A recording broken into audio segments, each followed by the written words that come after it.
Right, picture this. You're on a flight, headphones in, like we all do, pretending to sleep, and suddenly you hear two flight attendants. They go, "We've got a Bob in 12C." And you're thinking, "Was there Bob? Should I be concerned?" Well, no, unless you're single. Nice. Because Bob doesn't mean there's a problem. It means best on board. So congratulations. Someone think you're the hottest at 30,000 feet. Quite literally. Well, that's just the tip of the airplane wing, my friend. Because today we're diving deep into the secret codes and languages that flight attendant uses that you as a passenger, you're not supposed to understand. Why? So grab your tray table, buckle up, and for the love of peanuts, please don't recline your seat right now. So now, cabin crews are like a secret society, I'll call it that. They've got their own secret codes, their own inside jokes, their own vocabulary, and 6 ways they can describe you without you knowing. And honestly, it kind of makes sense because they're dealing with a lot. They're dealing with everything from turbulence to toddlers to that one guy that claps when the plane lands. So instead of shouting, "Hey, there's a drunk guy blocking the aisle again," they'll casually say something like, "Looks like we've got a code 7500 in the back."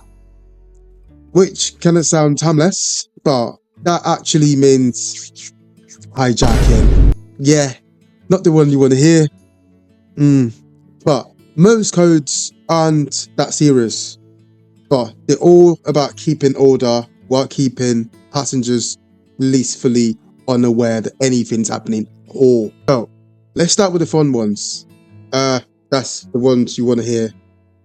We've already covered Bob, best on board, and some crews only use Cheerio for someone cute, as in don't forget to offer the Cheerio in 22C another drink. Then there's Blue Juice, which I know that sounds like a cocktail, doesn't it? But that's the nickname for toilet water. When the flight attendant says we're low on blue juice, you're not making a smoothie. It means the lavatory tank needs refilling. What? Bro, what are you talking about, man? And galley, that's the kitchen. That's the onboard kitchen. And jump seats, that's where the crew sits during takeoff and landing. So it's not nearly as cool as it sounds, but it's where 90% of the best gossips happens. If you ever hear crotch watch, relax. They just checking that everyone's wearing the seatbelts. Yeah, that's the official term. I know, it's quite weird, isn't it? Crotch watch. So now let's dive into the codes for problems and problem passengers. Not all codes are cute. Some are actually quite serious. For example, Code Adam. This one kind of started in stores, but it's also used in airports and flights.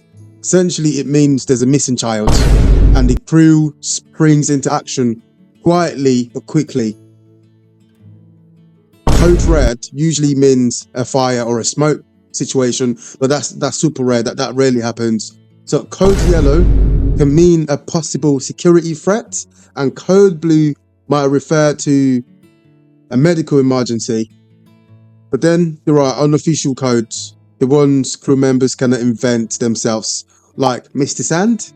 So if you hear that over a public announcement, it means there's a spill, usually something messy, like coffee's been spilled, soda's been spilled, or someone spilled a breakfast kind of thing.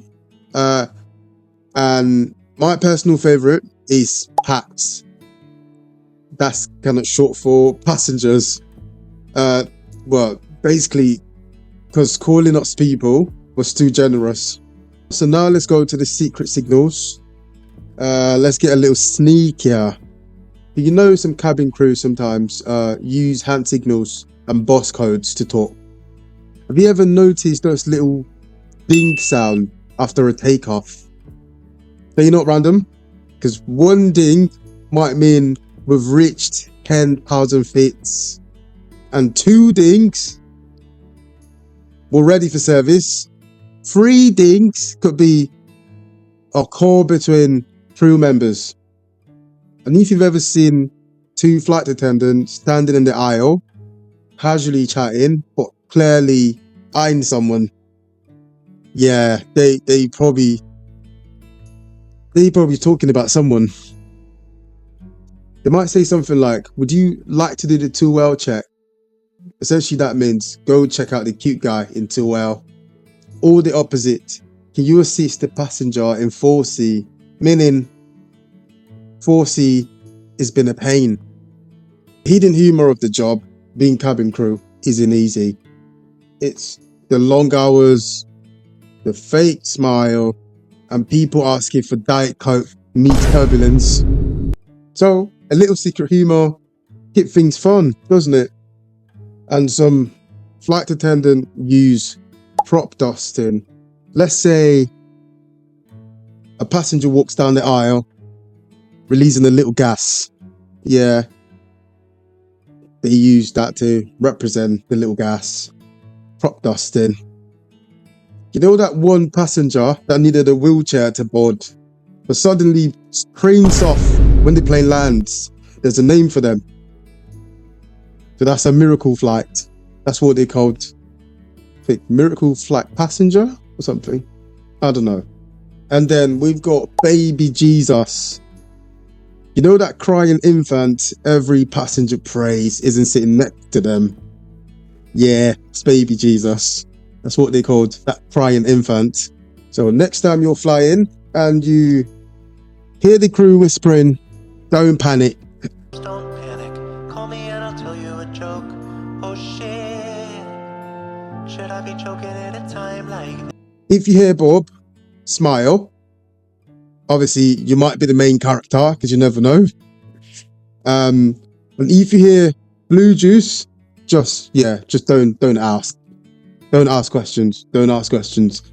And if you hear code red, well, maybe just start paying attention. Yeah. But the truth is, flight attendants are basically masters of multitasking, crisis management, and covert communication.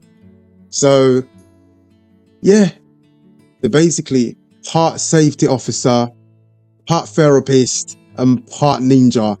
And literally, they keep everything running smoothly without you even realizing how close chaos might be.